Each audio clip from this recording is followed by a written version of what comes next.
Are you looking for the next craft beer to drink? Well, maybe Two Hearted Ale by Bell's is the one for you.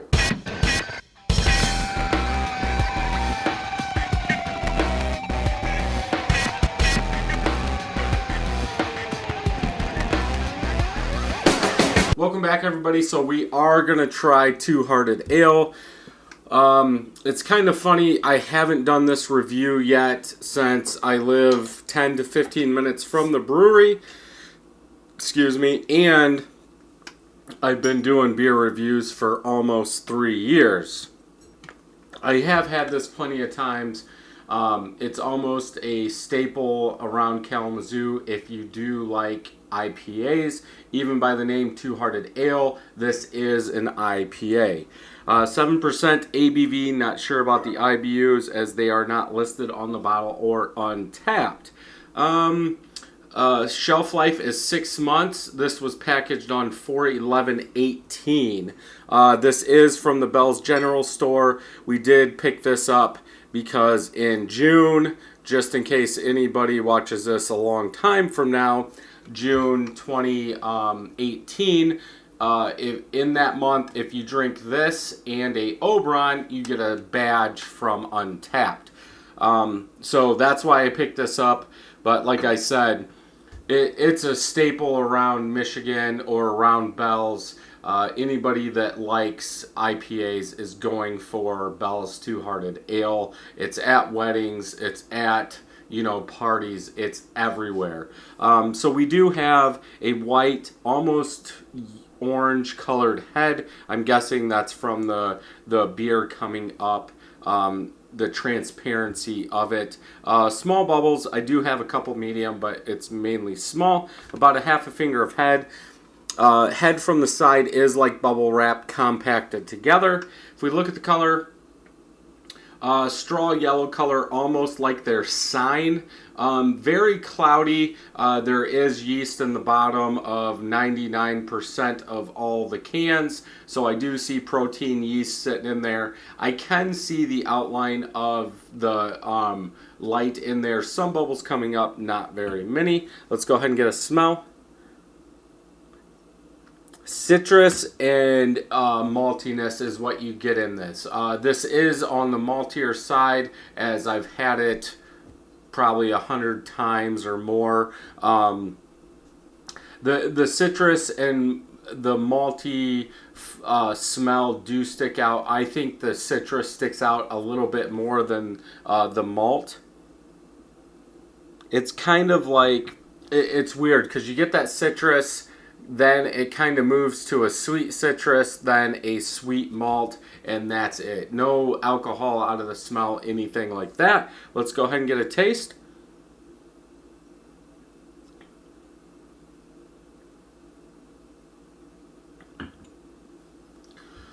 I do get that citrus up front. It's like an orange zest citrus. Then it does go into some malt. But the difference between this and other maltier IPAs, I think, is the transition. It's like that citrus, sweet citrus malt, then pine bitterness. It like goes quick, so you really don't get a full, like, say, I want to say flavor profile of that malt. It lets you know it's there, and then it's gone. It's into that pine, into that bitterness. As it goes down, you do get that bitterness, kind of sweet citrus left in your mouth for the aftertaste.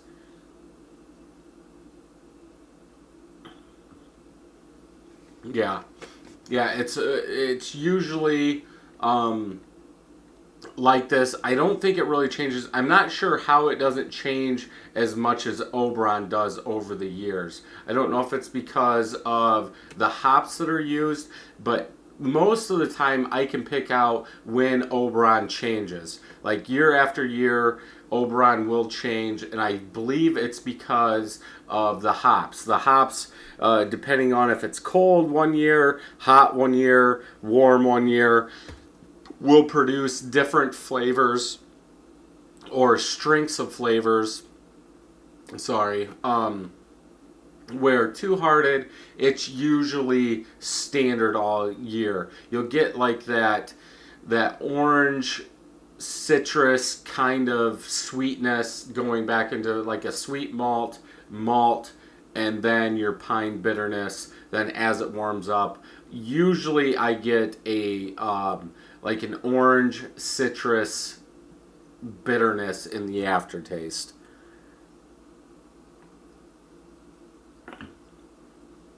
But yeah, good beer. For me, I would go with a 4. I do like it. I will drink it. I don't buy it usually just because of that maltiness in there. It's not my go-to beer. With doing all these beer reviews, putting one out per day, I really don't have time to just buy a 6-pack or like the Founders All Day IPA, something like that. It's usually beer after beer after beer, which I'm fine with. But if I go to a party, if I go to a bar that doesn't have a lot of craft beers, most of the time around Michigan, they're going to have Two Hearted Ale, and that's what I will drink. Yeah, pretty good. It will creep up on you just because you can't taste that alcohol. That malt sweetness, citrus does cover up that alcohol pretty well. So you can get in trouble drinking this. But yeah, solid 4 out of 5 for me. I'm sure some people would go higher for an IPA, but that malt in there, to me, it needs to be toned down. But that's just me. Bell's obviously is making a great beer, as this is usually in the top IPAs every year. If we look at Untapped, I've had this 6 times. I gave it a 4 every time, or I've put this in Untapped 6 times, let's say that. My friends have had this 94 4 times, average 4.17. 3,900,000 people have rated this, average 3.98.